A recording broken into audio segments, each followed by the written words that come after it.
तो hey guys, कैसे हैं आप? होप सो आप सब लोग अच्छे ही होंगे।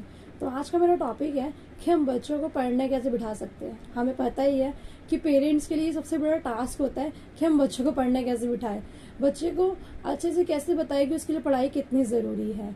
तो हमें क्या करना है कि बच्चों को ना पढ़ाई करवानी है, बट उसको पनिशमेंट के तौर पे नहीं करवानी। क्योंकि हम लोग क्या करते हैं ना कि बच्चों को पढ़ने तो बिठा देते हैं, बट किस तरीके से बिठाते हैं, हम कुछ भी एक्टिविटी ऐसी कर रहे होते हैं जो कि हम उसको मना कर रहे होते हैं कि आप ये मत करो। तो हम लोग क्या करते हैं, अच्छा तुम ये नहीं मान रहे हो मेरी बात, तो चलो पढ़ने बैठ जाओ। हमें ऐसे नहीं करना है, हमें उन्हें पढ़ाना है, पनिशमेंट नहीं देनी है। क्योंकि क्या होता है ना, बच्चा फिर इसमें रुचि नहीं लेगा। उसको क्या लगेगा कि चलो मेरे को पनिशमेंट मिली है, चलो मैं पनिशमेंट के तौर पे करेगा वो, ना कि इंटरेस्ट के तौर पे। तो हमें उसे पढ़ाना है। तो हम इससे रिलेटेड कुछ पॉइंट्स यहाँ पे कवर करेंगे कि हम बच्चे को पढ़ने के लिए कैसे बिठा सकते हैं, उसके लिए हमें क्या क्या करना चाहिए। तो सबसे पहले तो हमें ध्यान रखना है कि बच्चे को पढ़ाते समय ना उसका माहौल, क्योंकि वो बहुत ज़्यादा मैटर करता है कि आसपास का माहौल कैसा है। कि माहौल अच्छा नहीं होगा तो बच्चा पढ़ नहीं पाएगा। तो माहौल में क्या ध्यान देना है हमें कि उसके आसपास ऐसी कोई भी चीज़ नहीं होनी चाहिए जो कि उसको डिस्ट्रैक्ट कर रही हो। तो हमें उसको एक ऐसे रूम में बिठाना है जहाँ पे ना टीवी हो, ना वीडियो गेम हो, ना फ़ोन हो, जो कि उसको डिस्ट्रैक्ट ना कर सके।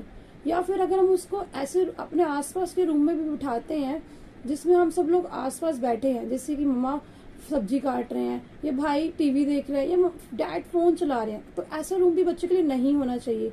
ये भी बच्चे के लिए पूरा फोकस नहीं बना पाएगा पढ़ाई में, उसका ध्यान आपकी एक्टिविटी में ही रहेगा और वो पढ़ाई नहीं कर पाएगा। तो हमें ध्यान रखना है कि पढ़ाते समय उसका माहौल इस तरीके से होना चाहिए कि जिस तरीके से उसका पूरा फोकस ना सिर्फ अपनी पढ़ाई पे हो, ना कि आपकी बातों पे या आपके काम पे होना चाहिए।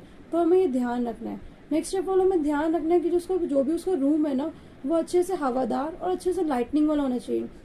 उसको पढ़ने में इजी रहता है और उसका फोकस भी बना रहता है। नेक्स्ट ऑफ ऑल हमें ध्यान रखना है कि उसको होमवर्क, हम लोग क्या करते हैं, ज़्यादातर हमारी गलती यही होती है कि हम बच्चों को होमवर्क तो करवाने बिठा देते हैं पर हम उसके साथ नहीं बैठते हैं। जैसे कि मैं आपको हर वीडियो में बताती हूँ कि हमें कोई भी एक्टिविटी बच्चे की करवाते हैं ना, तो उसमें हमारा बहुत बड़ा रोल होता है जो कि हमें निभाना चाहिए। हम लोग उससे भागना नहीं चाहिए। हम लोग क्या करते हैं कि बच्चों को ना सिर्फ होमवर्क करने के लिए बिठा देते हैं और खुद नहीं बैठते। हम ये गलत करते हैं। हमें बच्चों को होमवर्क करवाने के लिए साथ में बैठना चाहिए, जिससे कि क्या है, उसको कुछ नहीं भी आ रहा तो हमसे पूछ लेगा, तो उससे क्या उसका कॉन्फिडेंस लेवल अप होता है। नेक्स्ट ऑफ ऑल हमें ध्यान रखना है कि बच्चों को पढ़ाते समय ना हमें उसको डांटना नहीं है, गुस्सा नहीं करना है। क्योंकि क्या होता है कि अगर हम गुस्सा करेंगे या उसको बात बात पे डांटेंगे कि मैं तो को 4 बार समझा चुकी हूँ पर फिर भी तो उसे समझ क्यों नहीं आ रहा है, तो इससे क्या होता है ना कि बच्चा नेक्स्ट टाइम आपसे कुछ पूछ ही नहीं पाएगा। तो हमें बच्चों को प्यार से समझाना होता है, ना कि उसके ऊपर गुस्सा करना होता है। जैसे कि मैं आपको हर वीडियो में बताती हूँ ना कि हमें बच्चे के साथ अपना कम्युनिकेशन और अच्छे से बना के रखना है, जिससे क्या होगा ना कि बच्चा हमसे हर चीज़ बात शेयर कर सके। तो आप दोनों का रिश्ता अच्छा होना चाहिए, जिससे कि बच्चे के लिए भी और आपके लिए तो बहुत ही ज़्यादा बेस्ट ही रहता है। तो नेक्स्ट ऑफ ऑल हमें ध्यान रखना है कि बच्चे को ना पढ़ाते समय ना क्वेश्चनिंग करते रहना चाहिए। इससे क्या होता है कि अगर हम क्वेश्चनिंग करते हैं ना, तो बच्चे को समझ में कितना आया है और आप जो उसको समझा रहे हो वो एग्जैक्टली वही समझ रहा है कि नहीं समझ रहा है, तो ये आपको पता रहता है। और ये भी याद रहता है कि बच्चे को कितना याद हुआ है।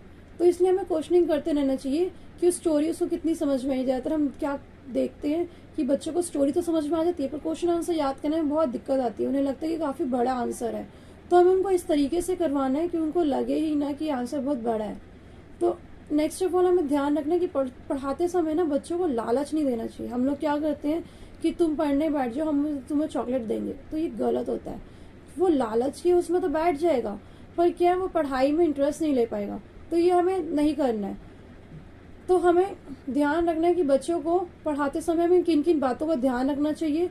मैंने ये पॉइंट्स कवर किए हैं जिससे कि आपको काफ़ी हेल्प मिलेगी कि हम किस तरीके से बच्चे को पढ़ना सिखा सकते हैं और पढ़ने के लिए बिठा सकते हैं।